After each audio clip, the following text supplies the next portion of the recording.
Hello, good morning students. Welcome BCom semester 6. Myself Professor Nidhi Raval. I will take your auditing and corporate governance to last આપણે discuss કર્યું છે students last યુનિટમાં listing agreement એમાં close 49 એમાં આપણે last discuss કર્યું હતું role અને સબસિડરી કંપની. આજે આપણે જોવાનું છે એમાં last point risk management. As per the market capitalization, this provision is applicable to the first 100 companies. As per the market capitalization, જે પ્રમાણમાં માર્કેટ કેપિટલાઇઝેશન છે એ પ્રમાણમાં 100 કંપનીઝને ક્લોઝ 49 લાગુ પડે છે. The risk management regulation, the board has to provide information about internal rules and procedures.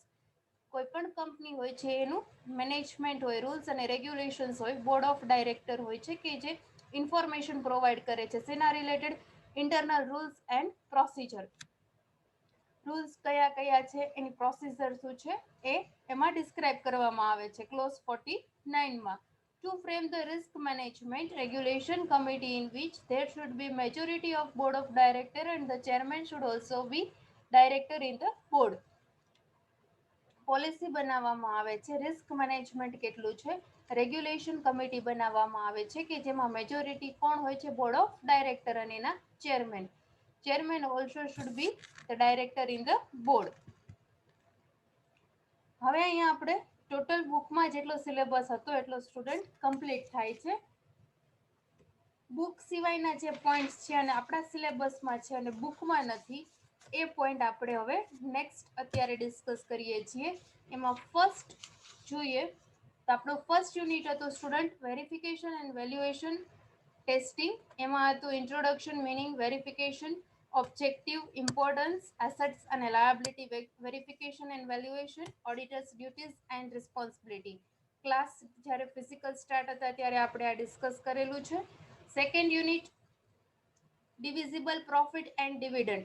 Introduction, meaning divisible profit, factors affecting dividend no meaning અને auditors ની duty. આ પણ આપણે જ્યારે ક્લાસ સ્ટાર્ટ હતા ત્યારે ડિસ્કસ કરેલું છે. એમાં બે પોઈન્ટ્સ આપણે બાકી રહી ગયા હતા કે જે આ બુકમાં અવેલેબલ નથી. મેં તમને લોકોને કીધું હતું બુકનું કમ્પ્લીટ થશે પછી આપણે બુક પારના જે ટોપિક્સ છે આપણી યુનિવર્સિટી સિલેબસમાં છે બટ બુકમાં નથી, આપણે લાસ્ટ ડિસ્કસ કરીશું.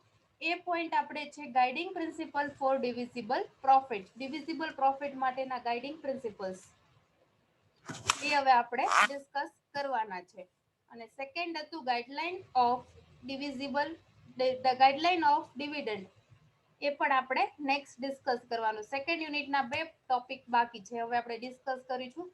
થર્ડ યુનિટ હતું auditors report and auditors liability. એ આપણે ક્લાસ સ્ટાર્ટ હતા ત્યારે ડિસ્કસ કરેલું છે. Introduction, meaning, audit report, audit certificate, true and fair value એ ડિસ્કસ કરેલા છે. એમાં એક ટોપિક બાકી હતો કે જે બુકમાં અવેલેબલ નથી બટ યુનિવર્સિટી સિલેબસમાં ઇન્ક્લુડ છે, characteristic of good audit report. એ પણ આપણે અત્યારે ડિસ્કસ કરવાનો છે. એના પછી type of audit report clarify and qualified, clean and qualified, specimen, auditors liability, civil, criminal and third party. આ પણ આપણે ક્લાસમાં ડિસ્કસ કરેલું છે. એના પછી unit 4 ethics corporate governance. Introduction આપણે ડિસ્કસ કરેલું છે. Code of ethics and ethics committee discuss કર્યું છે. Concept, advantages, rating agencies, green governance, clause 49, listing agreement. આ બધા ટોપિક આપણે લાસ્ટ 2-3 સેશનમાં ઓનલાઈન ડિસ્કસ કર્યા. ફોર્થ યુનિટના 3 ટોપિક છે કે જે આપણી સિલેબસમાં છે પણ બુકમાં નથી. એમાં છે કોર્પોરેટ ઇથિક્સ અને ઇથિકલ બિહેવિયર. એ આપણે જોવાનું છે. ફર્સ્ટ આજે આપણે જોઈએ છીએ સેકન્ડ યુનિટનો ટોપિક છે સિલેબસમાં છે અને બુકમાં નથી એટલા માટે બુક બારના ટોપિક છે. આના સ્ક્રીનશોટ લેતા જજો students. Guiding principle for divisible profit. એમાં first according to the companies rule, કંપનીના રૂલ મુજબનો ફર્સ્ટ ગાઈડિંગ પ્રિન્સિપલ્સ. મહત્વપૂર્ણ પ્રિન્સિપલ્સ મીન્સ કે એના સિદ્ધાંત કયા છે કે ડિવિઝિબલ પ્રોફિટ તમે કેવી રીતે આપી શકો છો. એમાં ફર્સ્ટ છે account according the company rule. કંપનીના રૂલ મુજબ તમે ડિવિઝિબલ પ્રોફિટ મેળવી શકો છો. First, the article of association are the rule of the company. AOA આવેદનપત્ર અને નિયમન પત્ર કે કંપનીએ કમ્પલસરી એમાં જોગવાઈ હોય છે, એ જોગવાઈને પાલન કરવાનું હોય છે. રૂલ્સ રેગ્યુલેશન્સ એને ફોલો કરવાના હોય છે. આર્ટિકલ ઓફ એસોસિએશન એટલે આવેદનપત્ર અને એમઓએ મેમોરેન્ડમ ઓફ એસોસિએશન એટલે નિયમન પત્ર કે જેમાં કંપનીના રૂલ્સ ઇન્ક્લુડ હોય છે. The director are entitled to distribute the profit under rules. કોઈ પણ બોર્ડ ઓફ ડાયરેક્ટર હોય છે કે જે જવાબદાર હોય છે શેના માટે, કે જે પ્રોફિટ ડિસ્ટ્રીબ્યુટ કરે છે એ કંપનીના રૂલ્સ અને રેગ્યુલેશન્સ મુજબ ડિસ્ટ્રીબ્યુશન થવું જોઈએ. એમઓએ અને એઓએમાં એની જોગવાઈ કરેલી હોવી જોઈએ, એનો પ્રોવિઝન હોવો જરૂરી છે. તે also follow the companies law, અને કંપનીના લો પણ ફોલો કરવા જરૂરી છે. The dividend can be paid out of revenue profit. Company શેમાંથી ડિવિડન્ડ પેમેન્ટ કરી શકે છે, કે કંપની પાસે રેવન્યુ પ્રોફિટ અવેલેબલ હોય એમાંથી એનો ડિવિડન્ડ ડિસ્ટ્રીબ્યુટ કરી શકે છે. કંપની પાસે બે ટાઈપમાં એક્સપેન્સ અને બે ટાઈપની ઇન્કમ હોય છે, એક કેપિટલ એક્સપેન્સ અને સેકન્ડ રેવન્યુ એક્સપેન્સ. સેમ એવી જ રીતે capital income and revenue income, મહેસૂલી આવક અને મૂડી આવક, મહેસૂલી ખર્ચ અને મૂડી ખર્ચ. એવી જ રીતે રેવન્યુ પ્રોફિટમાંથી જ કંપની ડિવિડન્ડ ડિક્લેર કરી શકે છે. કોઈ પણ કંપની જ્યારે ડિવિડન્ડ ડિક્લેર કરે છે ત્યારે એના કંપનીના રૂલ મુજબ હોવું જરૂરી છે, આર્ટિકલ ઓફ એસોસિએશન મુજબ. Follow the court case. While calculating divisible profit, the court case must be kept in mind. The auditor must know the decision of court announced time to time. Divisible profit જ્યારે દેવામાં આવે છે, divisible profit એટલે બધા expense અને liabilities ચૂકવી દીધા પછી જે કાંઈ પ્રોફિટ વધે છે કે જેને આપણે ડિવિઝિબલ પ્રોફિટ કહીએ છીએ, કે એમાં બધું કેલ્ક્યુલેશન કરવામાં આવે છે, રિઝર્વ સરપ્લસ અલગ રાખવામાં આવે છે. આપણે કેસ સ્ટડી જોયું હતું. કેસ સ્ટડી એટલે ઘણા બધા બુક્સમાં આપણે કેસ જોયા હતા કે કેસ સ્ટડીમાં કેવા કેસ હોય છે, એનું જજમેન્ટ કોર્ટ કેવી રીતે આપે છે. સેમ એવી જ રીતે કે છે કોર્ટ દ્વારા કોઈ પણ જજમેન્ટ આપવામાં આવે એ ઓડિટરે ધ્યાનમાં લેવાનું હોય છે, ડિસિઝન એને ધ્યાનમાં લેવાનું હોય છે, ટાઈમ ટુ ટાઈમ એને એની નોંધ કરવાની હોય છે. કોર્ટનો જે રૂલ્સ હોય કે કોર્ટના જે ડિસિઝન આવે છે એને ફોલો કરવું ઓડિટર માટે જરૂરી છે. Profit not out of capital. Divisible profit હોય છે કે એ ક્યારેય પણ પ્રોફિટ કેપિટલ પ્રોફિટમાંથી આપવામાં આવતો નથી, મૂડી નફામાંથી. The capital can not be use to pay dividend. Capital આપવા માટે ડિવિડન્ડ આપવા માટે ક્યારેય પણ કેપિટલનો મીન્સ કે મૂડીનો યુઝ થતો નથી. The revenue profit can be use for the payment of dividend. Revenue profit હોય છે કે એનો તમે યુઝ કરી શકો છો શેના માટે, કે પેમેન્ટ ઓફ ડિવિડન્ડ. કેપિટલ પ્રોફિટનો ક્યારેય તમે યુઝ કરી શકતા નથી. મહેસૂલી નફો હોય છે એનો તમે યુઝ કરી શકો છો. મૂડી નફાનો ક્યારેય તમે ડિવિડન્ડ આપવા માટે યુઝ કરી શકતા નથી. Approval of share holder. In the annual general meeting, shareholder may approve the rate of profit recommended by the director. Director દ્વારા જે રેટ ફિક્સ કરેલો હોય છે એ બોર્ડ ઓફ ડાયરેક્ટરની એન્યુઅલ જનરલ મિટિંગમાં ડિસ્કસ કરવામાં આવે છે કે કેટલું equity shareholder, preference share હોલ્ડરને ડિવિડન્ડ પેમેન્ટ કરવું. ડિવિડન્ડ પેમેન્ટ માટેનો રેટ ફિક્સ કરવામાં આવે છે 7%, 6%, 8% કે 10%. So the divisible profit can be used pay the dividend after approval. Pre permission લેવી જરૂરી છે. બોર્ડ ઓફ ડાયરેક્ટર પાસેથી પરમિશન લેવામાં આવે છે કે એને અપ્રૂવ આપે છે, અપ્રુવલ આપે છે અને એના પછી તે ડિવિઝિબલ પ્રોફિટ છે એનો તમે યુઝ કરી શકો છો as a dividend payment. Write off proposal. The director can propose the rate of dividend out of the divisible profit. Director હોય છે કે જે રેટ ઓફ ડિવિડન્ડ ફિક્સ કરે છે કે ડિવિઝિબલ પ્રોફિટ ઉપર કેટલું ડિવિડન્ડ પેમેન્ટ કરવું. After completing the legal formalities, the director can decide the dividend. બધી લીગલ ફોર્માલિટીઝ કમ્પ્લીટ થયા પછી ડાયરેક્ટર હોય છે, બોર્ડ ઓફ ડાયરેક્ટરનો જે director main MD managing director હોય છે કે એ કેટલા percentage ડિવિડન્ડ પેમેન્ટ કરવું. ડિવિડન્ડ પેમેન્ટ કર્યા પછી કંપની પાસે પ્રોફિટેબિલિટી કેટલી વધે છે. પ્રોફિટેબિલિટી વધ્યા પછી એનો સમય reserve surplus general reserve capital રિઝર્વમાં કેટલું તમે યુઝ કરો છો.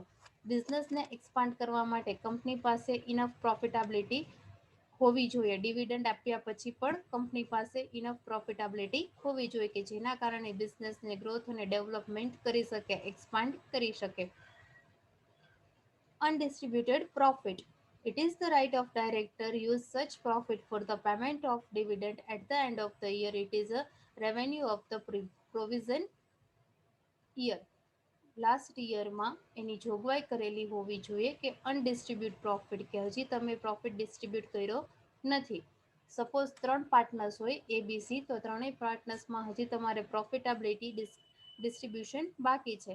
પ્રોફિટેબિલિટી ડિસ્ટ્રીબ્યુશન ઓલવેઝ એના કેપિટલના રેશિયામાં હોય છે અથવા કે નફા નુકસાન ખાતાનો પ્રોફિટ અને લોસનો જે રેશિયો ડિસાઇડ કરેલો છે એ પાર્ટનરમાં એને ડિસ્ટ્રીબ્યુટ કરવામાં આવે છે. પણ એવો પ્રોફિટ કે હજી પાર્ટનરમાં તમે ડિસ્ટ્રીબ્યુટ નથી કર્યો એ પ્રોફિટને કહેવામાં આવે છે અનડિસ્ટ્રીબ્યુટેડ profit.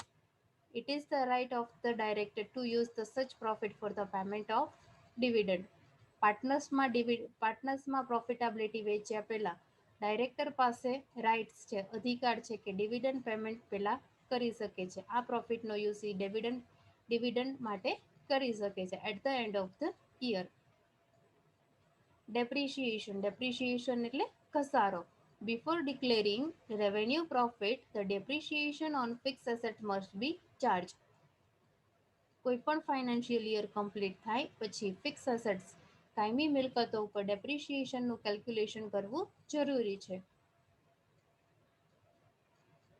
In manufacturing company, it is compulsory to charge depreciation before the declaration of profit.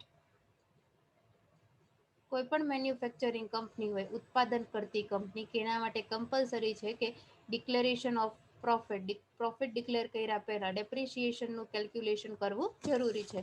Depreciation તમે કેટલા પર્સન્ટેજ રાખો છો, 5%, 10%, 15%, કઈ મેથડે તમે ડેપ્રિશિએશન કેલ્ક્યુલેટ કરો છો. Straight line method, reducing balance method, અલગ અલગ મેથડ આવે છે ડેપ્રિશિએશન કેલ્ક્યુલેટ કરવા માટે. કંપનીના એઓએ અને એમઓએમાં જોગવાઈ કરેલી હોય છે એ પ્રમાણે એના ઉપર ડેપ્રિશિએશન કેલ્ક્યુલેટ કરવામાં આવે છે. સ્ટ્રેટ લાઇન મેથડ હોય તો દરેક યરે ડેપ્રિશિએશન સિમિલર રહે છે, જ્યારે રિટર્ન ડાઉન વેલ્યુ મેથડ હોય તો એવરી યર ડેપ્રિશિએશન ચેન્જ થતો રહે છે.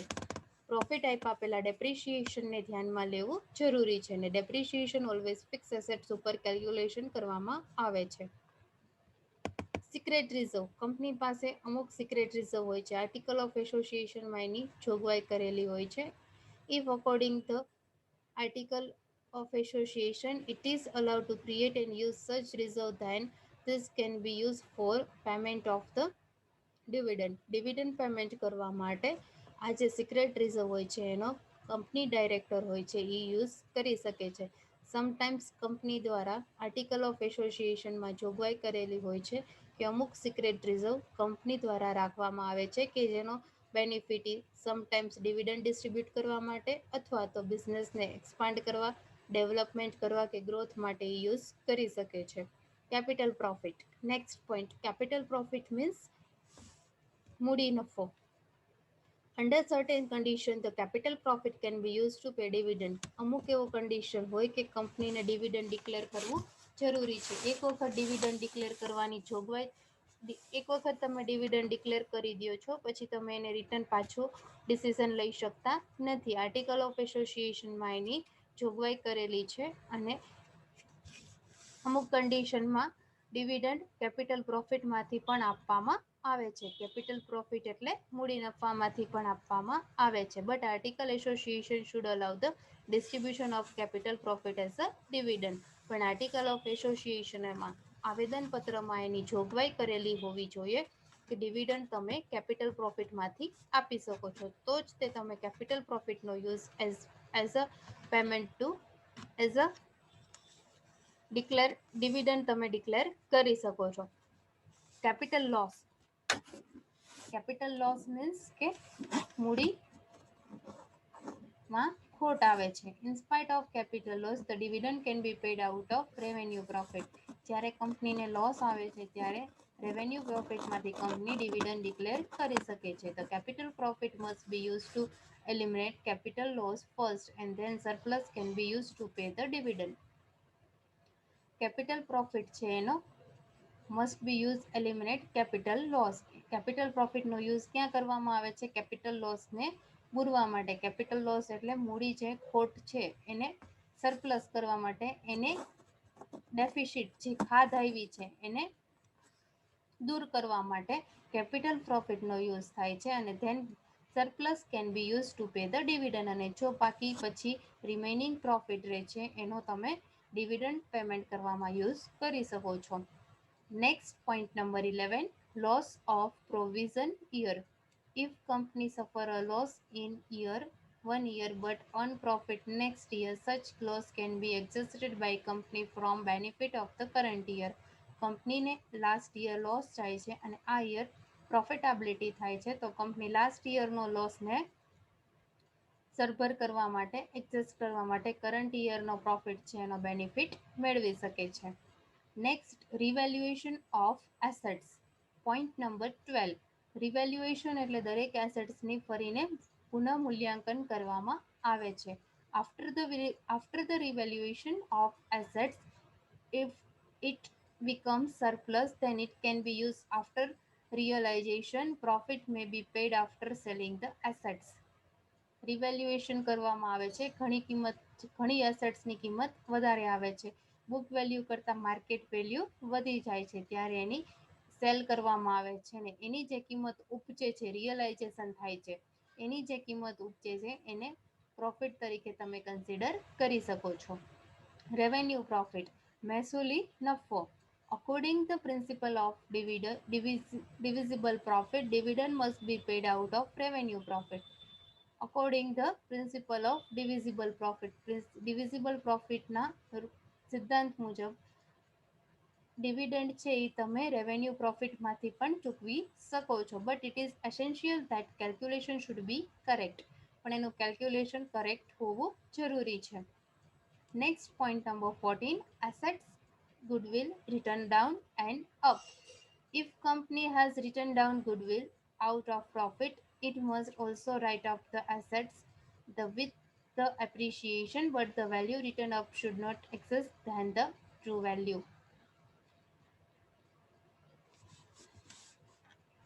કંપની રિટર્ન ડાઉન ગુડવિલને માંડી વાળે છે ત્યારે કંપની શેની સામે ગુડવિલને માંડી વાળે છે? Sometimes profit. if a company has a written down goodwill out of profit, it must also write up the assets. અને એસેટ સામે પણ એને માંડી વાળે છે with the appreciation, વધારો કરીને. but the value written should have not excess than the true value. but any value જે રિટર્ન ડાઉન કરી છે એના કરતાં વધારે હોવી જોઈએ નહીં. અહીંયા 14 પોઈન્ટ્સ કમ્પ્લીટ થાય છે.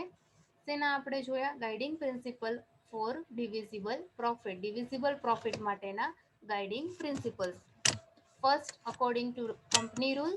Second, follow the court case. Third, profit not out of capital. Fourth, approval of shareholder. Fifth, right of proposal. 6, undistributed profit. 7, depreciation. 8, secret reserve. 9, capital profit. 10, capital loss. 11, loss of provision year. 12, revaluation of assets. 13, revenue profit. And 14, assets goodwill down and up. અહીંયા complete થાય છે. Next topic આપણે discuss કરીએ guideline of dividend. Dividend કેવી રીતે આપવામાં આવે છે? Right to recommend the dividend. First point, dividend આપવા માટે એઓએ અને એમઓએમાં જોગવાઈ કરેલી હોવી જોઈએ અને ઓડિટરના નોલેજમાં હોવું જોઈએ કે કેટલા પર્સન્ટેજ ડિવિડન્ડનો રેટ હોય છે કે જે બોર્ડ ઓફ ડાયરેક્ટરની એન્યુઅલ જનરલ મિટિંગમાં ડિસ્કસ કરેલો હોય છે કે કેટલા પર્સન્ટેજ ડિવિડન્ડ આપવામાં આવે છે. એઓએ અને એમઓએમાં જોગવાઈ કરેલી હોવી જોઈએ કે ડિવિડન્ડ કયા ટાઈપનું આપવામાં આવે છે. ડિવિડન્ડ અલગ અલગ ટાઈપ્સના આવે છે. ઇન્ટરિમ ડિવિડન્ડ, જો કંપનીને સારી એવી પ્રોફિટેબિલિટી થઈ હોય તો ઇન્ટરિમ ડિવિડન્ડ પણ પેમેન્ટ કરી શકે છે. ઇન્ટરિમ ડિવિડન્ડનો મિનિંગ થાય છે વચગાળાનું ડિવિડન્ડ. 6 મહિનાના અંતે ડિવિડન્ડ પેમેન્ટ કરવામાં આવે છે કે જેને ઇન્ટરિમ ડિવિડન્ડ તરીકે ઓળખવામાં આવે છે. સેકન્ડ છે final dividend. Final dividend means કે વર્ષના અંતે, 1 વર્ષના અંતે ઇક્વિટી શેર હોલ્ડર અને પ્રેફરન્સ શેર હોલ્ડરને કંપની દ્વારા જે પ્રોફિટ થયો હોય એમાંથી જે રેટ ફિક્સ કરેલો હોય છે બોર્ડ ઓફ ડાયરેક્ટર દ્વારા એન્યુઅલ જનરલ મિટિંગમાં ડિસ્કસ કરવામાં આવે છે, એ રેટ મુજબ એ જે શેર ધરાવે છે એના ઉપર એને ડિવિડન્ડ પેમેન્ટ કરવામાં આવે છે. એની જોગવાઈ કરેલી હોવી જરૂરી છે. Right the recommend the dividend. Second point, right the declare dividend. એક વખત તમે રેકોમેન્ડ કરો છો પછી ડિવિડન્ડને ડિક્લેર કરવું કમ્પલસરી છે. એને અધિકાર હોય છે બોર્ડ ઓફ ડાયરેક્ટરની મિટિંગમાં એને એક વખત અપ્રુવલ મળી જાય છે પછી ડિવિડન્ડને ડિક્લેર કરવું જરૂરી છે. Third, payable out of profit only. Profit હોય છે એમાંથી જ તમે પેમેન્ટ કરી શકો છો. બીજા કોઈ રિઝર્વનું ડિવિડન્ડ પેમેન્ટ કરવા માટે યુઝ કરી શકતા નથી. કેપિટલ રિઝર્વ, જનરલ રિઝર્વ કે રિઝર્વ ફંડ, કોઈ પણ રિઝર્વનો તમે યુઝ કરી શકતા નથી. ઓનલી કરંટ યર પ્રોફિટેબિલિટીનો તમે ડિવિડન્ડ પેમેન્ટ માટે યુઝ કરી શકો છો. Fourth, provision four depreciation. આગળ આપણે ડિસ્કસ કર્યું કે ડેપ્રિશિએશન હોય છે કે એને કમ્પલસરી ફિક્સ એસેટ્સ ઉપર 1 વર્ષના અંતે ડેપ્રિશિએશન કેલ્ક્યુલેશન કરવું જરૂરી છે. ડેપ્રિશિએશન મીન્સ ઘસારો. ફિક્સ એસેટ્સ ઉપર કેલ્ક્યુલેશન કરવામાં આવે છે, કેટલા પર્સન્ટેજ ગણે છે, કઈ મેથડે ગણે છે. ડેપ્રિશિએશન કેલ્ક્યુલેશન કર્યા પછી, બધા એક્સપેન્સ પેમેન્ટ કર્યા પછી, લાયબિલિટી પેમેન્ટ કર્યા પછી રિમેનિંગ જે પ્રોફિટેબિલિટી રહે છે એ પ્રોફિટેબિલિટીમાંથી કંપનીએ જે રેટ ડિસાઇડ કર્યો છે એ રેટ મુજબ ડિવિડન્ડ પેમેન્ટ કરવામાં આવે છે. Setting of the previous losses. Last યરનો જે કાંઈ લોસીસ હોય, લોસ થયો હોય, ખોટ ગઈ હોય છે બિઝનેસમાં, એને સરભર કરવા માટે કેપિટલ પ્રોફિટનો યુઝ કરવામાં આવે છે. તો સમટાઈમ્સ કંપની ડિવિડન્ડ ડિક્લેર કરતી પણ નથી. લાસ્ટ યર જે લોસ થયો હોય છે એને ફૂલફિલ કરવા માટે કંપની ઘણી વખત ડિવિડન્ડ ડિક્લેર કરતી નથી. Next point, payable only in cash. Dividend છે કે ઓલવેઝ કેશમાં પેમેન્ટ કરવામાં આવે છે, બેંક અથવા ચેક દ્વારા પેમેન્ટ કરવામાં આવતું નથી. Transfer two reserve. કોઈપણ શેર હોલ્ડર હોય છે એનું ડિવિડન્ડ કોઈપણ રિઝર્વમાં ઇઝીલી ટ્રાન્સફર કરી શકે છે. Next, time limit for payment. Dividend declare કર્યા પછી 1 મંથની અંદર, ઇટ મીન્સ 30 ડેઝમાં ડિવિડન્ડ એને ચૂકવી દેવું કંપની માટે જરૂરી છે. અને કંપનીના રૂલ્સ અને રેગ્યુલેશન્સમાં એનો એક્ટ પણ છે. એઝ પર કંપનીઝ એક્ટ 1956 મુજબ ડિવિડન્ડ ડિક્લેર કરો છો ત્યારથી 30 દિવસમાં તમારે ડિવિડન્ડ કેશમાં ચૂકવવું કમ્પલસરી છે. જો તમે ચૂકવી નથી શકતા તો લીગલી કંપની સામે શેર હોલ્ડર્સ છે કે જે સ્ટેપ્સ લઈ શકે છે. Time limit for payment. Unpaid dividend account. Sometimes dividend unpaid હોય છે કે ચૂકવવાનું બાકી હોય છે, એનું પણ સેપરેટ એકાઉન્ટ બનાવવામાં આવે છે કે કેટલાને ડિવિડન્ડ પેમેન્ટ કરવાનું બાકી છે. અનપેડ ડિવિડન્ડ ચૂકવવાનું બાકી છે, outstanding. Transfer two general reserve, general revenue account. Sometimes equity share holder હોય છે કે જે કંપનીના ઓનર છે, એ ડિવિડન્ડ કેશમાં લેતા નથી. શું કરે છે? જનરલ રિઝર્વ જનરલ રેવન્યુ એકાઉન્ટમાં ટ્રાન્સફર કરાવે છે. ટોટલ આપણે ગાઈડલાઈન ઓફ ડિવિડન્ડમાં જોયું. First, right to recommend the dividend. Second, right to declare a dividend payable out of profit, provision for depreciation, setting of the previous losses, payable only in cash, transfer to reserve, time limit for payment, unpaid dividend account, transfer to general revenue account. Next આપણે discuss કરીશું. Thank you very much.